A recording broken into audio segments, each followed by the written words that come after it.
오늘 본문 말씀에는 이제 교만이라는 부분에 대해서 하나님이 경고하는 내용이 나옵니다. 그래서 교만에 대한 경고라는 제목으로요. 잠깐 말씀 나누도록 하겠습니다. 10월 한 달 동안 이제 제자에 관련된 메시지를 쭉 이제 말씀으로 증거했고요. 그래서 이번 주는 우리의 마지막 결론이자 소원이 되어야 됩니다. 나는 반드시 제자여야만 합니다. 이게 우리의 소원이자 우리의 또 중요한 고백이 되어야 되겠고요. 해서 조금 말씀을 나누어 봤습니다. 마가복음 3장 13절에 주께서 원하는 자를 부르셨다 그렇게 이야기하고 있고요. 그래서 원하는 자들을 부르셨는데 그 원하는 자들이 나왔다라고 성경은 이야기하고 있습니다. 원하는 자는 바로 제자라 그렇게 이야기를 하게 되겠죠. 하나님이 원하는 자를 불렀다는 말은요, 제자를 부르실 때에, 저와 여러분들을 부르실 때에 반드시 하나님은 뜻과 계획을 가지고 부르신 거예요. 마구잡이로요, 아무렇게 하나님이 부르신 게 아니고 하나님은 이미 창세전에 영세전에 하나님의 영원하신 뜻과 계획을 가지고 저와 여러분들을 부르셨다라는 겁니다. 그래서 우리가 하나님 무시하면 안 되는 거죠. 전지전능하신 하나님이 우리를 불렀다. 분명히 하나님의 뜻과 계획이 있다라는 거고요. 그 하나님의 뜻과 계획을 가지고 우리를 불렀으니까 나는 모자라고 부족해 보여도 하나님이 보실 때는 꼭 필요한 자라 그렇게 되게 되는 거예요. 그래서 하나님의 부르심입니다. 전에도 말씀드렸던 대로 하나님의 부르심에는 뭐가 없다 그랬습니까? 실수가 없다라는 게. 하나님이 실수로 어떻게 하다 보니까 잘못해가지고 제자가 아닌데 실수해서 나를 제자로 불렀다. 그런 법은 절대로 없어요, 여러분들. 하나님이 나를 제자로 부르시면은 반드시 여러분들 실수가 없고요. 또 다른 겁니다. 우리를 제자로 불러놓고 야, 쟤 괜히 불렀다. 하나님이 후회하신다. 그것도 절대로 없어요, 여러분들. 하나님이 우리를 부르시면은 실수가 없고 후회가 없지요. 그리고 제자로 부르신 하나님의 부르심은요, 한 번의 부르심이 어떻게 됩니까? 영원한 효력을 가지게 되는 거예요.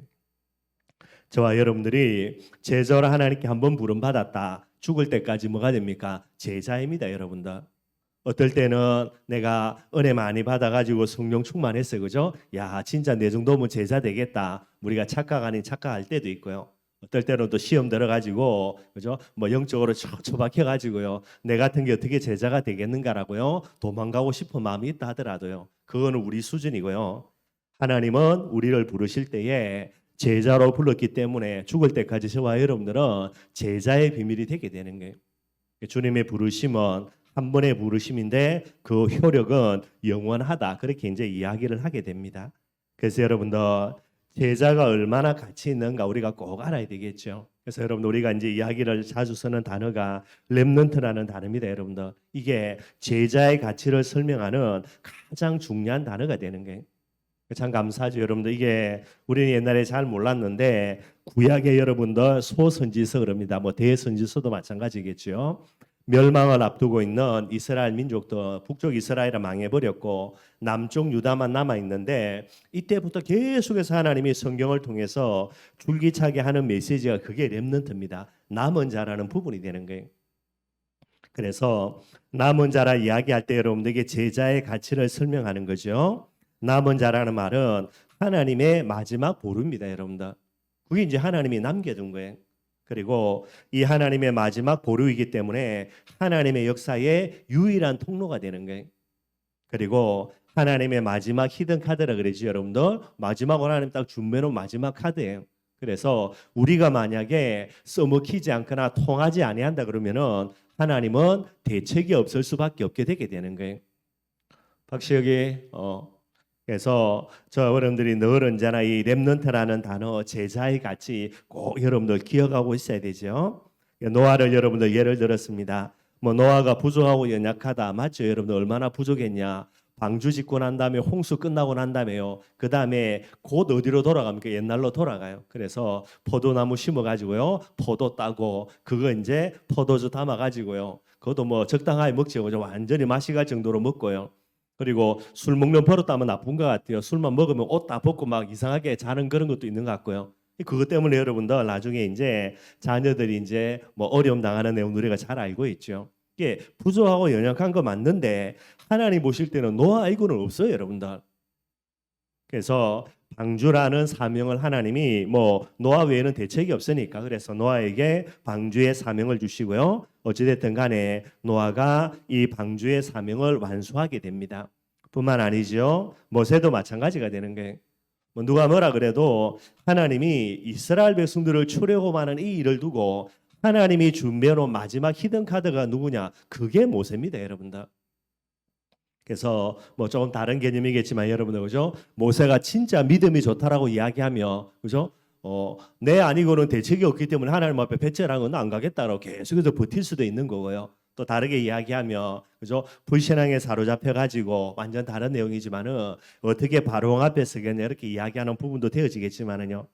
하여튼 하나님 편에서 볼 때는 모세 아니고는 대책이 없는 부분입니다.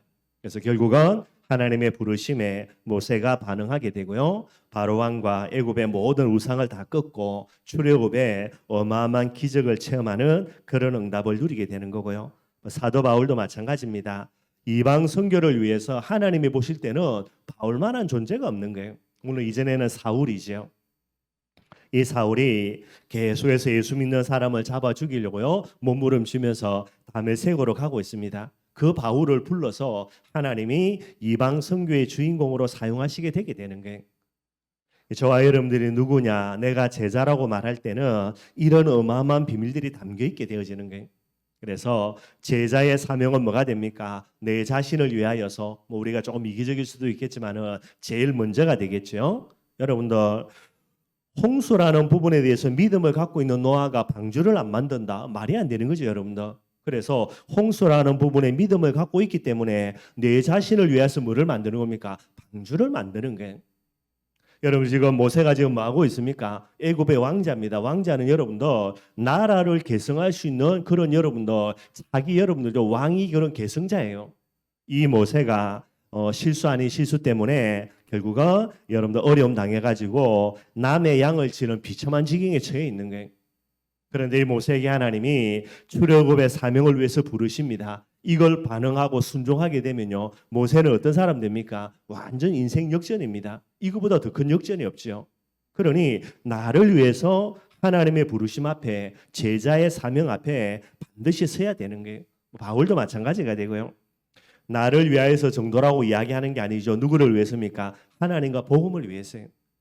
하나님과 복음을 위하여서 저와 여러분들은 제자로 하나님 앞에 서야 되게 되는 거죠. 그 정도가 아닙니다. 우리 한 사람이 제자로 선다. 저와 여러분들 때문에요. 가정과 가문, 현장, 후대들 결국은 다 살아나게 돼 있어요, 여러분들.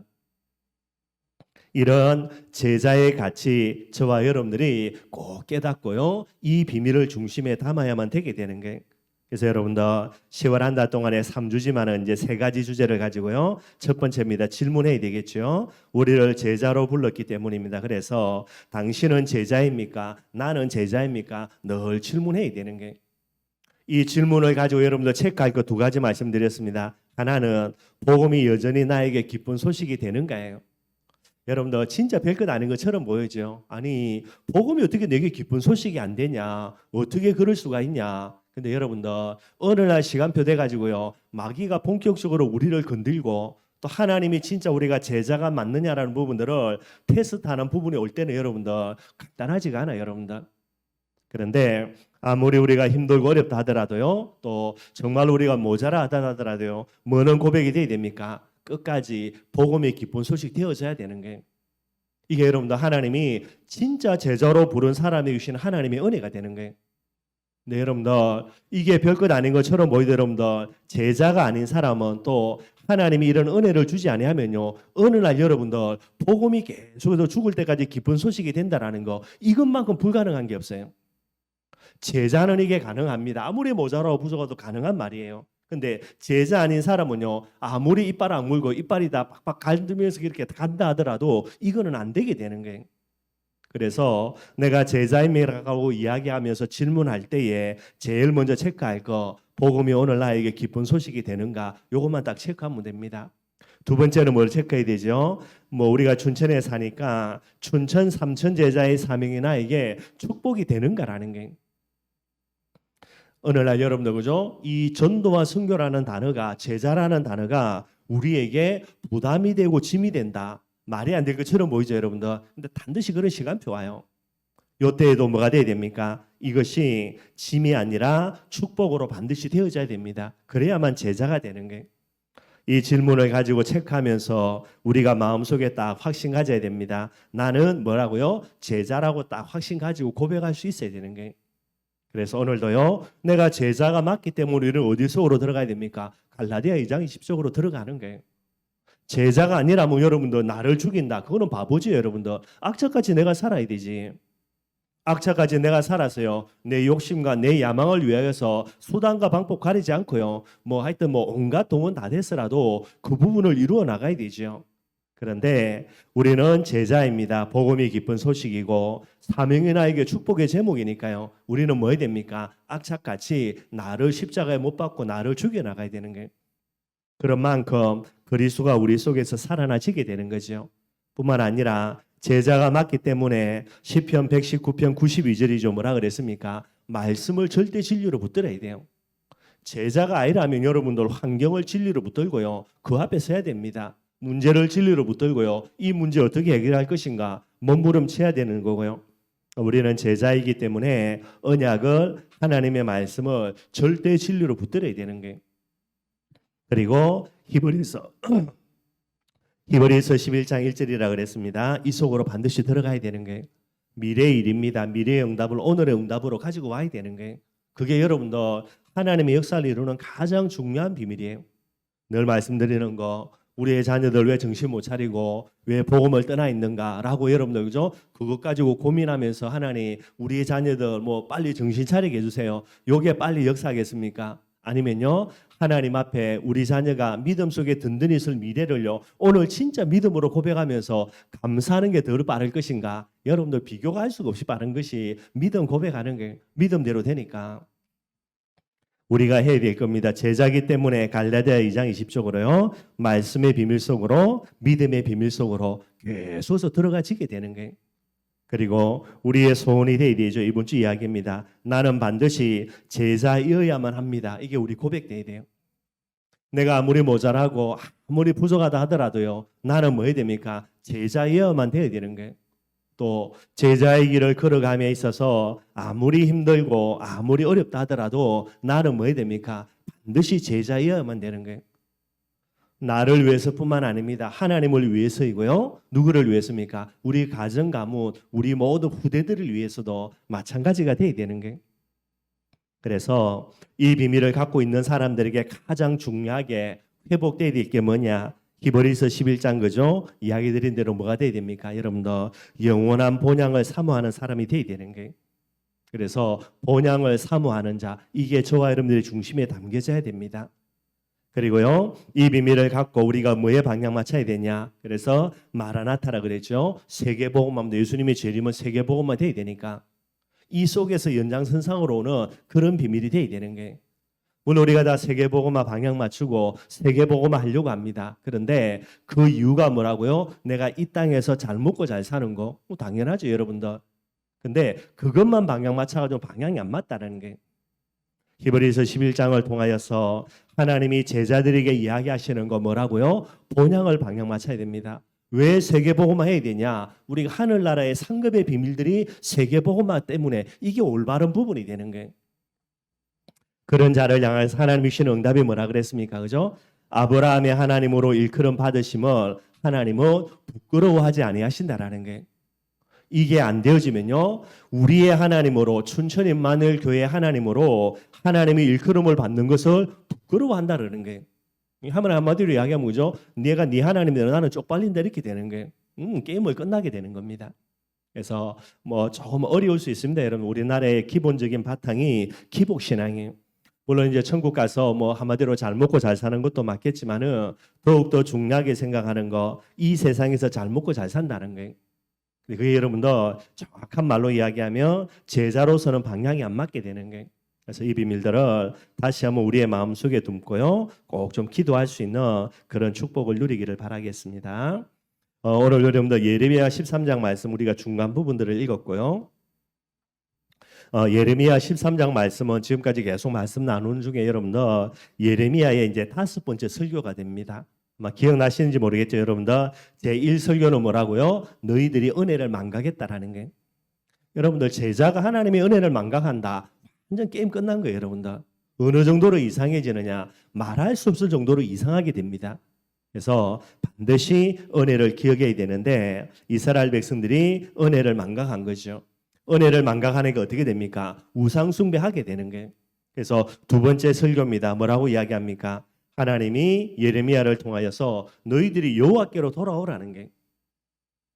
이렇게 이야기하니까 이스라엘 백성이 뭐라고 대답합니까? 야, 우리 지금 하나님 앞에 제사 지내고 예배드리고 다 하고 있다. 무슨 헛소리 하냐? 이렇게 대답을 하죠. 그래서 예레미야가 세 번째 설교입니다. 너희들이 하는 모든 예배, 너희들이 하는 모든 제사는 전부 다 위선적인 거다. 이게 이제 예레미야의 설교가 됩니다. 이스라엘 백성들이 지금 하고 있는 모든 것은 위선적인 신앙이다라고 이야기하는 거예요. 그래서 이 부분들을 지적해 주면서요. 제4설교입니다. 네 번째는 뭐라 그랬습니까? 그 내용이 뭐라고요? 언약을 파괴해 버린 거라는 게. 그래서 선민으로 거룩한 민족으로 이스라엘 백성들을 불렀는데 결국은 너희들이 하나님의 이 주신 언약을 너희 스스로 깨트려져 본 그런 것이다라고 그렇게 이제 제4설교까지 이제 쭉 설교를 하고 있습니다, 여러분들. 그러면서 오늘은 이제 제5설교가 되는 게 13장 전체가 나오는데요. 한마디로 이야기하면 뭐냐니까 언약을 파괴해버렸기 때문에 이스라엘 백성들에게 이제는 뭐가 임하게 됩니까? 하나님의 심판이 임할 수밖에 없게 되는 거예요. 그래서 그걸 다 확정하면서 하나님의 심판에 대한 그런 하나님이 하시는 경고를 오늘 쭉 이야기를 하고 있습니다. 그래서 예레미야 13장의 주된 그 핵심의 내용은요. 하나님의 경고입니다. 심판을 향한 하나님의 경고가 전체 주제가 되게 되는 거예요. 그래서 여러분들 이게 이제 한 5가지 부분으로 나눠지는데 뭐 간단하게 한번 다뤄보겠습니다. 오늘 이제 13장 1절에서 11절까지고요. 13장 1절에서 11절에는 여러분들 썩은 뱃띠 비유가 나옵니다. 이게 무슨 말이냐면 여러분들 그죠? 예레미야를 하나님이 찾아오셔가지고 부르셔가지고 야, 네 시장에 가가지고 뱃띠를 하나 사와가지고 허리에 두르라는 게. 뱃띠가 뭐냐면 이 제사장들이 여러분들 에봇이라는 옷을 입습니다. 제사장이 입는 옷을 에봇이라 그래요. 이거는 함부로 만든 게 아니고 하나님이 주신 다 그 법대로요. 이 옷을 만들어 입습니다. 그래 놓고요. 에봇 제일 가에 띠를 맵니다. 허리에 띠를 찌는데 그걸 뱃띠라 그래요. 그래서 하나님이 예레미야 보고 네 시장에 가서 뱃띠를 하나 사 허리에 둘러라는 거예요. 그리고 허리를 둘러가지고 이제 돌아다닙니다. 또 하나님이 이야기합니다. 이 뱃띠를 가지고 유보라데 강가에 가면 강가니까 여러분들 그죠? 많은 물기가 있겠죠. 그 강가 옆에 있는 바위 틈에다가 네 뱃띠를 끌어서 그 속에 집어넣어가지고 감춰두라는 거예요. 그것도 이제 예레미야 그대로 실천을 합니다. 그 다음에 한참 지나서야 하나님이 다시 가서 그 감춰놓은 뱃띠를 끄집어내라는 거예요. 여러분들 뱃띠는 천이잖아요, 그죠? 뭐 지금처럼 나일론 같은 잘 안 썩는 게 아니고요. 뭐 우리가 과학이 발전돼서 나일론 같은 것을 만들어내지 옛날에 띠는 전부 다 여러분들 자연산이죠. 그래 여러분들 빨리빨리 상하거든요. 이걸 갖다가 여러분들 내가 그 물기 엄청 많은 곳 바위 틈에 숨겨놨으니 여러분들 금방 썩어버릴 건 당연한 거죠.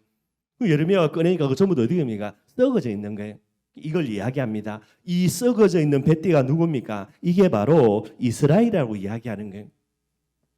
에봇의 위에 두르는 띠가 뱃띠입니다. 그 말이 무슨 말입니까? 이스라엘을 하나님이 거룩한 나라, 제사장의 나라로 이스라엘 백성을 불렀다는 거예요. 그런데 이 뱃띠로 부름받은 이스라엘 민족이 어떻게 된 겁니까? 썩어가지고요.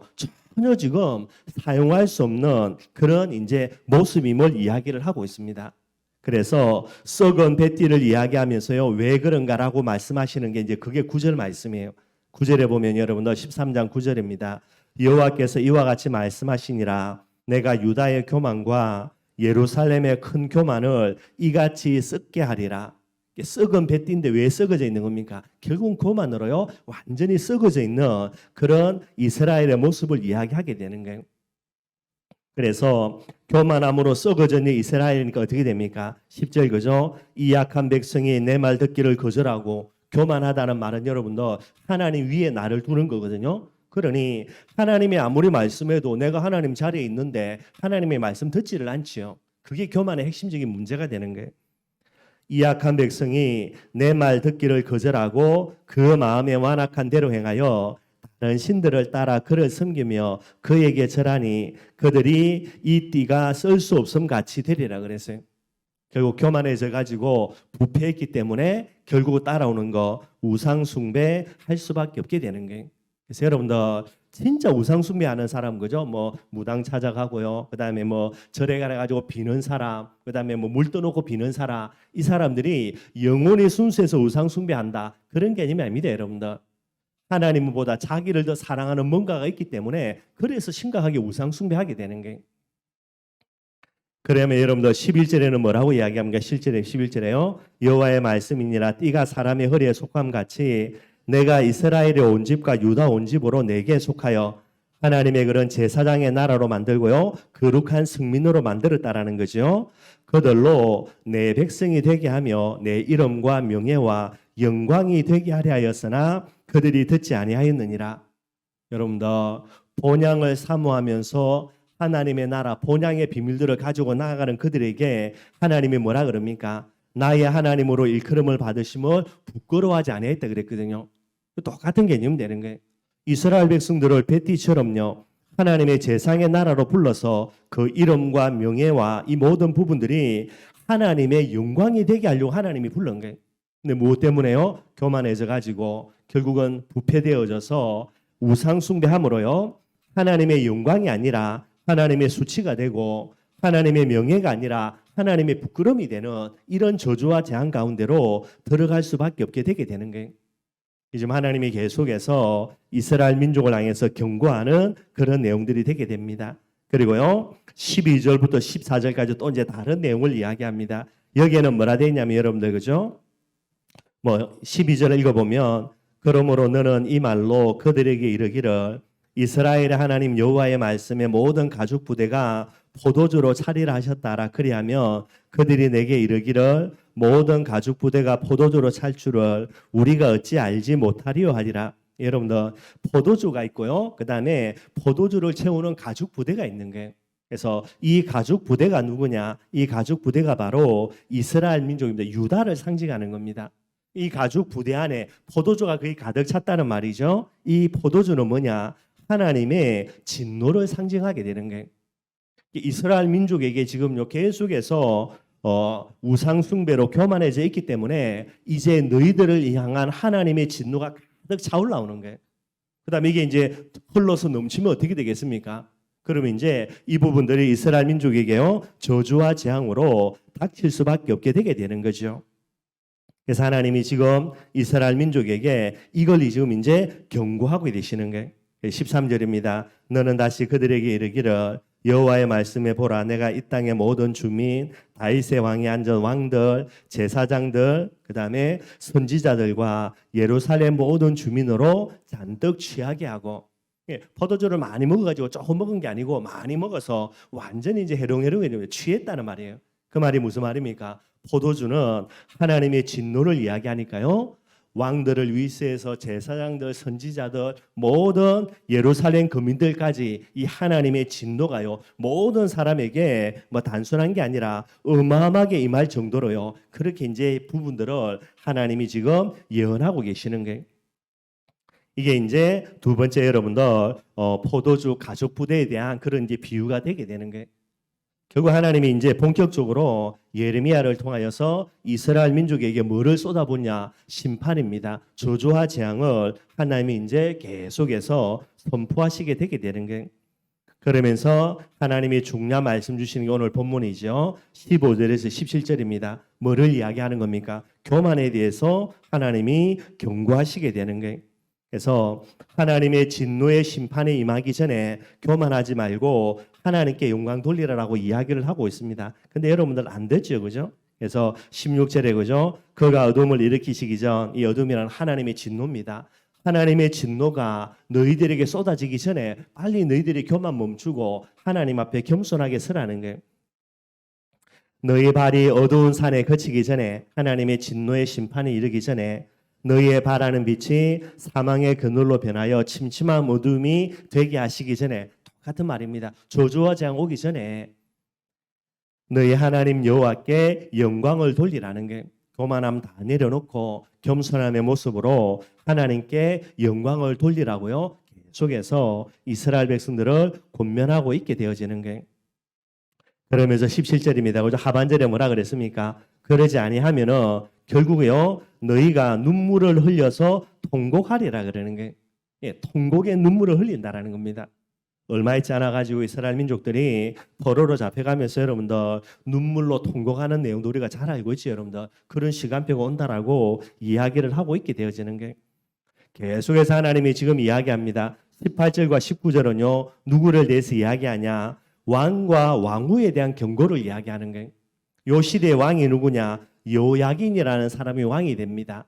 그래서 이제 요야긴이 왕이 되고요. 그 다음에 이 요야긴 왕의 어머니가 누구냐? 느우스다라는 왕후입니다. 그래서 이제 그렇게 있는데 요야긴 왕이 되고요. 3개월이 지나가지고 바벨론이 2차로 침공해 와요. 그래가지고 우리가 아는 대로 여러분들 그죠? 요야긴 왕이 비참하게 포로로 끌려가고요. 그의 어머니입니다. 느우스다 왕비도 비참하게 포로로 끌려가는 그런 내용들이 있거든요. 거기에 대해서 경고를 하는 거예요. 18절에 보면요. 너희 왕과 왕후에게 전하기를 스스로 낮추어 앉으라. 관고 영광의 면류관이 내려졌다 하라. 모든 영광을 다 이제 잃어버렸다는 말이 되고요. 저주와 장이 온다는 말이죠. 네겝의 성읍들이 봉쇄되어, 네겝이라는 곳은 이스라엘의 저 남부 쪽입니다. 북쪽은 바벨론 쪽이고요. 남쪽은 이제 애굽 쪽이죠. 저 밑에 있는 애굽의 근처에 있는 그런 성읍이 네겝이에요. 그러니 바벨론이 침입해 가지고 여러분들 저 애굽 근처에 있는 모든 이스라엘 백성들을 다 어렵게 만든다라는 게 그런 부분들을 이야기를 하고 있습니다. 그래서 유다가 다 잡혀가되 온전히 잡혀간다. 하나님이 이제 포로로 잡혀가는 부분들의 심판을요, 하나님이 또 말씀하고 계시는 거고요. 그러면서 20절부터 27절까지는 여러분들 하나님이 판단하시기에 아무리 이렇게 해도요, 결국은 이스라엘 백성들이 안 돌이킨다는 거예요. 돌이킬 가능성이 있다라고 하나님이 보시면은 하나님이 그들에게 기회를 주시겠지만은요, 하나님이 보시기에 얘들은 더 이상 아무리 해도 결국은 회개하거나 하지 않을 것이다라고 그렇게 하나님이 판단을 하시게 되는 거예요.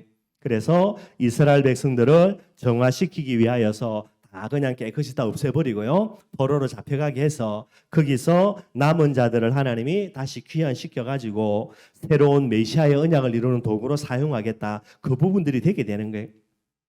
그래서 20절에서 27절까지는요, 유다의 속에서 습관화된 악에 대한 경고라 그렇게 이야기를 합니다. 그게 무슨 말이냐면 여러분들 그죠? 23절 한번 보면 돼요.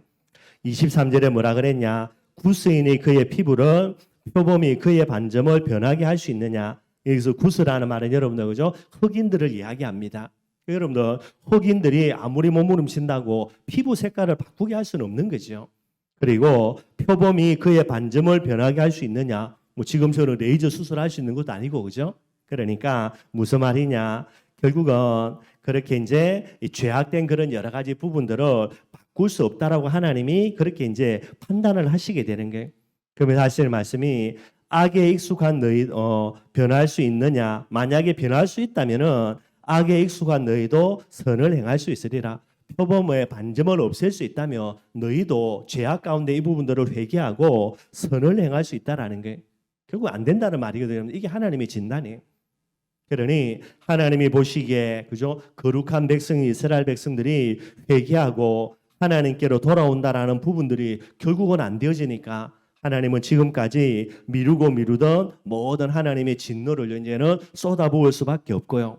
그리고 이 이후로 어떻게 되는 겁니까? 그다음에 남아있는 자들을 통해서 하나님이 새로운 일들을 진행할 수밖에 없게 되는 거죠. 그러면서 여러분들 25절 읽어보면요. 25절입니다. 여호와의 말씀이니라 이는 내 몫이요 내가 헤아려 정하여 내게 준 분깃이라는 게 몫이고 분깃입니다. 근데 뭐라고요? 그 다음에 보니까 내가 나를 잊어버리고 거짓을 신뢰하는 까닭이라는 게 지금까지 하나님이 말씀하시는 모든 저주와 재앙 하나님의 진노가 네 몫이고 네 분깃입니다. 그 어떤 몫이고 어떤 분깃이냐? 여러분들 나를 잊어버리고 거짓을 신뢰하는 자의 가지는 몫이자 거기에 대한 분깃이라는 게 저와 여러분들이 하나님을 떠나고 만약에 제자의 비밀을 잃어버리고요. 계속해서 하나님 보실 때에 도저히 가능성이 없다라고 말한다며 결국 이제 뭐 할 수밖에 없냐? 이런 일들이 일어날 수밖에 없게 되는 게 하나님을 잊어버리고 잘못된 것을 신뢰하는 자의 분깃이 뭡니까? 그게 여러분들 심판이자 저주와 재앙이 되는 거예요. 그런데 하나님을 기억하고 하나님의 말씀을 절대 진리로 붙드는 자의 목과 분깃은 뭐가 됩니까? 하나님의 응답과 하나님의 축복이 되게 되는 거예요. 이런 부분들을 계속해서 이야기를 하고 있게 되어집니다. 결국 이제 하나님이 여러 가지를 메시지 하시는 거죠. 여러 가지를 메시지 하시는 중에 오늘 13장에 들어서서는 이제는 하나님이 본격적으로요, 이제 저주와 재앙, 심판이라는 부분들을 이스라엘 백성들에게 예레미야를 통하여서 메시지 하시는 그런 내용들이 되게 되는 거예요. 그래서 여러분들 정말로 저와 여러분들이 오늘 이 본문을 통해서요, 우리가 하나님 앞에 부름을 받은 자로서 어떤 부분들을 중심을 가지고 앞으로 계속해서 살아가야 될 것인가 꼭 좀 생각을 해야 되겠죠. 우리의 말씀 결론 맺도록 하겠습니다. 우리가 제자란 말은 여러분들 내가 스스로 손들고 제자된 게 아니고요, 부름을 받은 자라는 게, 이게 여러분들 제자의 단어가 됩니다. 나는 하나님께 부르심을 받은 자가 되는 거예요. 부르심을 받았기 때문에 여러분들 반드시 세 가지를 기억해야 됩니다. 첫째는 뭐죠? 하나님의 은혜예요. 내가 똑똑하고 내가 잘나고 내가 훌륭해서 하나님이 나를 불렀다며, 그죠? 너를 언제나 우리 큰 소리 치면 되겠죠. 그런데 주님이 원해서 부름받은 자들은요, 똑똑하고 훌륭하고 대단하고가 아닙니다. 여러분들 어떤 사람을 불렀습니까? 하나님의 은혜로 부른 것을 늘 기억하고 그 은혜를 늘 감사할 수 있는 사람, 바로 겸손한 사람이죠. 그 사람들을 불러요. 저와 여러분들이 부르심을 받은 자, 그 말은 늘 언제나 하나님의 은혜를 기억해야 됩니다. 하나님의 은혜를 기억하는 그 사람이 겸손한 사람이에요. 낮아진 척 한다고 낮아지는 게 아니라 늘 언제나 내게 허락하신 하나님의 은혜를 잊지 않는 그 사람이 진짜 겸손한 사람이 되는 거죠. 근데 왜 오늘 이스라엘 백성들에게 하나님의 심판의 메시지를 이야기합니까? 겸손해하지 않고 교만한 모습 가지고 나아가니까요. 그리고 두 번째 우리가 늘 기억할 거 있습니다. 첫째는 겸손해야 되겠고요. 두 번째는 하나님이 우리를 부르신 부르심의 이유예요. 분명히 있습니다, 여러분들. 가장 중요한 거, 하나님이 나를 불렀다. 맞지요? 왜 불렀냐라는 게. 그것만 찾아내면 여러분들 모든 부분들은 깨끗하게 역전 다 되게 되는 거예요. 이걸 가리켜서 뭐라고 이야기합니까? 사명이라 이야기해요. 하나님은 목적을 가지고 그의 뜻과 영원한 계획을 가지고 우리를 제자로 불렀는데 이 사명은 팽개쳐 버리고요, 이 하나님의 부르심을 가지고 내 욕심과 내 야망을 위해서 산다. 이래 되면 어떻게 되겠습니까? 그럼 여러분 이거 말 자체가 안 되는 거죠.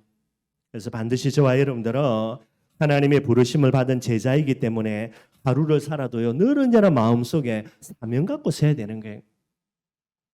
그리고 반드시 저와 여러분들 세 번째 기억할 게 뭡니까? 여러분들 좀 말은 그렇지만은요, 하나님의 상급이라는 게, 우리의 상급은 어디에 있습니까? 하늘에서 받는 상급, 우리의 진짜 상급이에요.